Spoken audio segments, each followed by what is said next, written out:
11월 1일 마감 시장입니다. 자, 오늘 국내 증시는 양지수 모두 상승 마감에 성공을 했습니다. 자, 글로벌 증시가 지금 나쁘지 않게 반등에 성공을 하고 있거든요. 일단은 이번 FOMC에 의해서 금리 동결이 확정적, 그리고 12월까지 사실상 금리 동결이 예상이 되어 있기 때문에 통화 정책에 대한 리스크들이 굉장히 완화되어 있는 상태고, 그리고 이스라엘과 팔레스타인의 전쟁이 오늘 여러분들 예멘 반군이 이스라엘 선전포고한 거 아시나요? 근데 예멘이랑 이스라엘은 엄청 떨어져 있거든요. 그래서 예멘에서 미사일 쏘면은 계속 사우디에서 떨어져. 지금 그래서 사우디에서 사상자가 발생하기도 하는 그런 모습이 나오고 있습니다. 다만 워낙 지정학적으로 멀기 때문에 이게 확정이 되기는 쉽지 않을 것이다 라고 좀 생각을 하고 있고, 미국 국무장관이 또다시 이스라엘로 날아간다고 하죠. 그 정도로 여러 국가들이 전쟁 확전을 원하지 않기 때문에 이스라엘이 단기적으로 이거를 좀 더 확전을 시키기에는 좀 쉽지 않지 않나 라고 생각이 됩니다. 그리고 다만 이게 장기화될 가능성이 있죠. 그런데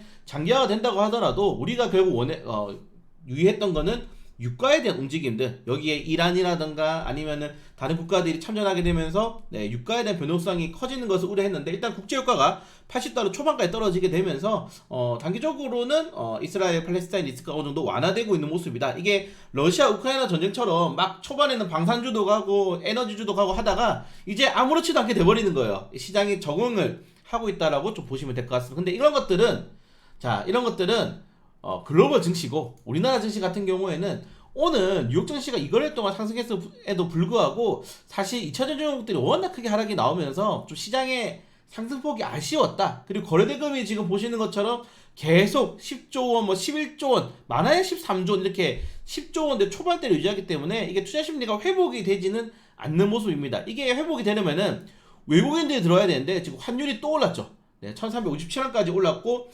최근에 공매도 금지, 여기에 일본의 긴축정책을 시행할 수 있다라는 정책이 또 이슈가 나오게 되면서 외국인 투자자들이 국내 시장에 유입될 수 있는 모멘텀들이 굉장히 사라지고 있는 상황이다. 그런 것들을 본다면은 결국 우리나라 증시가 가벼워져야 돼요.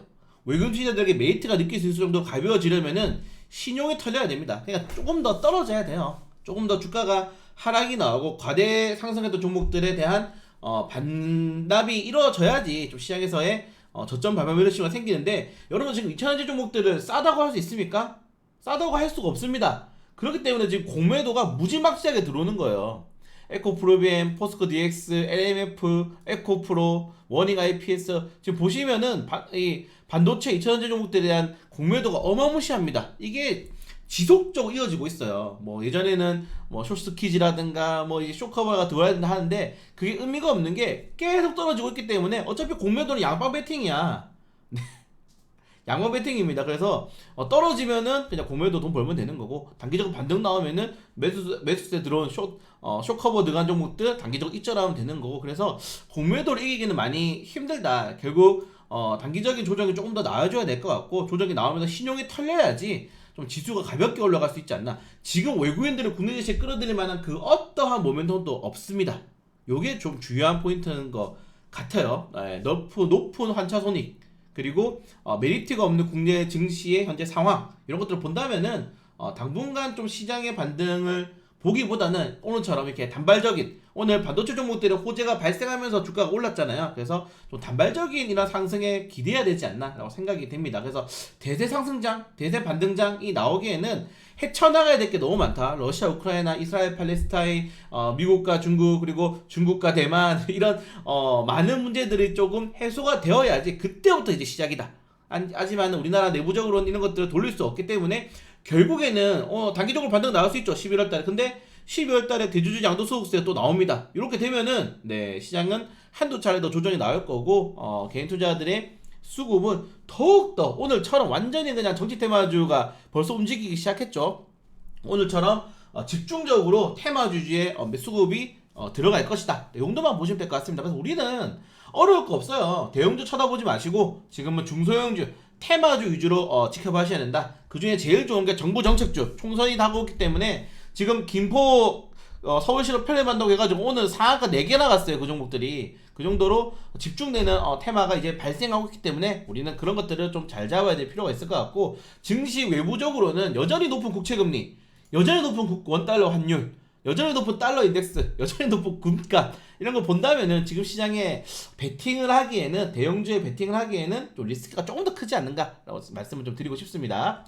자, 그래서 이제 FOMC에서의 금리 동결은 사실상 확정이기 때문에 파월 연준의장이 이제 목요일 날 있을 발언이 조금 더 중요하지 않나라고 생각되고 이런 것들은 좀 시간이 있기 때문에 추가적으로 이슈 나오면 브리핑 해드리도록 하겠습니다. 네, 오늘은 뭐 시끌벅적했죠. 이 김포 서울 편입 이슈로 인해서 시끌벅적한데 이제 총선을 앞두고 요건 이제 제 생각에는 시작이에요. 앞으로 요런 던지는 정책들이 계속 나올 겁니다. 던지는 정책들이 계속 나오기 때문에 우리는 그런 종목들을 잘 좀 쫓아갈 필요가 있지 않나. 오늘 좀 아쉬워요. 코아스를 못 잡은 거는 아쉬운데 내일 또 다른 정보도 잡아볼 수 있도록 하겠습니다. 자, 코스피 같은 경우에는 지금 외국인 투자자들이 안 들어와요. 들어올 수가 없죠. 네. 이거 보시면은 왜 우리나라 지금 시장이 큰일 났는지 볼 수 있습니다. 보이시나요? 안 들어와요.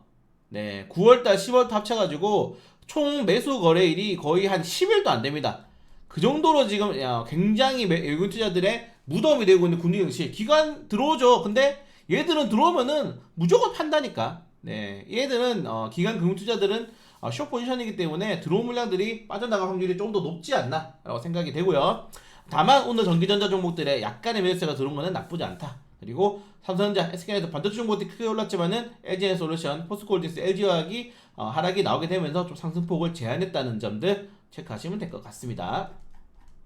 상한가 많이 나왔죠. 코스피 상한가 3개 나왔고, 자, 코스닥은 거래대금이 툭 하면 이제 5조 원을 하회하게 되는데 부담스럽다. 여러분들 5조 원을 하회되는 게 올해 증시에 몇 번 없어요. 근데 지금 이번 달에만 계속 나오고 있잖아요. 지금 이렇게 쉽지 않다. 투자 심리가 많이 꺾여 있는 상태로 특히 에코프로비엠이 계속적으로 하락이 나오게 되면서 지금 포스코 그룹주랑 이 에코프로 그룹주를 가지고 있는 투자들이 300만 명이 넘습니다.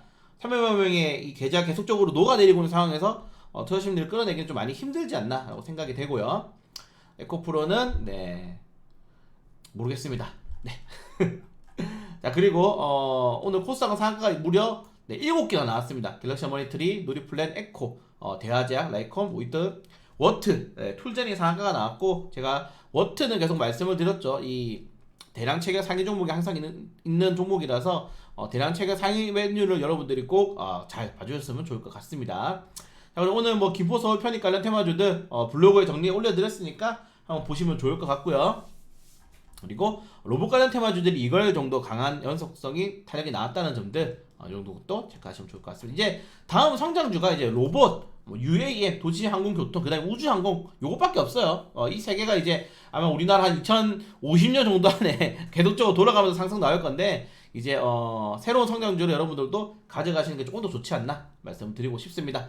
시간의 단위가에서도 김포 서울 편입 관련 테마주들이 좀 올랐다는 점, 그리고 반도체 관련 테마주들이 단기적인 반등이 나왔다는 점들까지 확인하면서 오늘 요증시가 중요하죠. 3거래 연속으로 반등이 나올 수 있을 것인지, 아니 FOMC 이후에 파월 연준장의 발언에 조정이 나올 것인지, 요거는 제가 또 새벽 브리핑으로 찾아뵙도록 하겠습니다.